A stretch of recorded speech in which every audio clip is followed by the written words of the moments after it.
కులపిచ్చోణ్ణి నేను, కళ్ళు లేని కబోదిని. మతముచ్చోణ్ణి నేను, మతి లేని ఉన్మాదిని.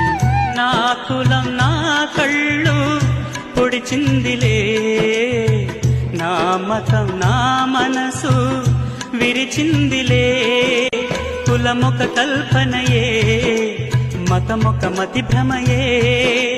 కులవెలి మత బలి మోసం మోసమేలే. నా అంశం నా కులం తప్పిందిలే, నా వంశం నా మతం మరిచిందిలే. పుట్టుకలు లేని కులం బ్రతుకులు ఎందుకులే. మరణములో రాని మతం మోక్షములో లేదులే. కులపిచ్చోణ్ణి నేను, కళ్ళు